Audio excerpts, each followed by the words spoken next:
Hello everyone. I wanted to make this video because I wanted to apologize. Everything I've said, done, and known has been wrong. You see, I was viewing the world based solely on what I saw on Fox News. It was my one source. And recently I got into a debate with someone who was more knowledgeable than me about the government, and he asked me if I thought we should have roads. Well, it was out of nowhere, and I had never thought about that before, and I was stumped. It was checkmate. Today's topic, roads. Now, I don't want it to seem like I have a dim view of humanity, but people are trained dogs. It's almost like every time someone says something, it triggers a prepared response in someone else, and then what they say triggers someone else, and it goes on in a chain reaction we call civilization. Any debate is a waste of time. I know exactly what's going to happen.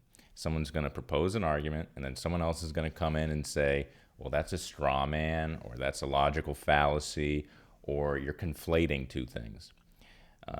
Incidentally, whenever anyone says conflate, what they're really saying is, I don't know what's going on, but I want to show off my non cum laude $150,000 education. If I even suggest that there's a problem with government, people will tell me we need roads. And they say that like they're holding four aces. And they're not bad people, it's just this is part of the indoctrination process. So let's talk about roads. Roads are one of the only concrete things the government can show us that it's done. And consequently, people think that they must devote a lot of their resources to it. So let's take a look. In 2013, the government spent $60 billion on ground transportation. Now, that may sound like a lot, but that is roughly 1.7% of the entire budget. And that's in line with what the spending has been historically over the past 50 years.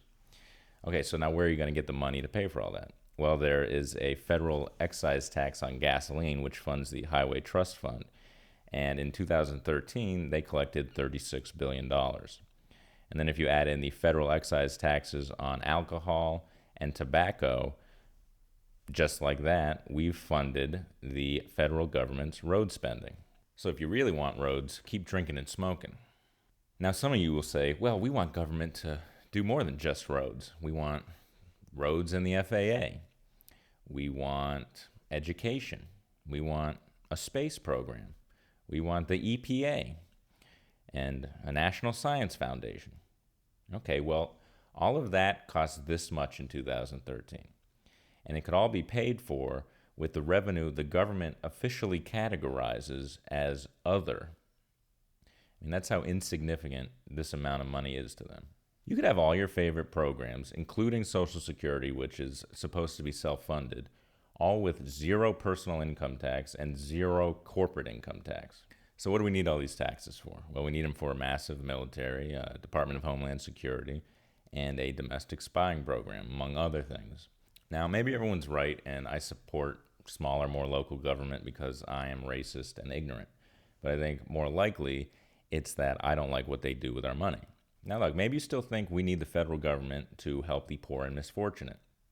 But if you really want to help the downtrodden, I'm sure you could give your money to an organization that wouldn't spend $600 billion of it every year on missiles, bombs, and various ways of delivering them. You know, you can say all you want about mismanaged nonprofits, but I'm pretty sure even the worst ranked charity wouldn't commit to wiretapping everyone on Earth. But then again, I could just be conflating my straw men. Thank you. I'll see you later.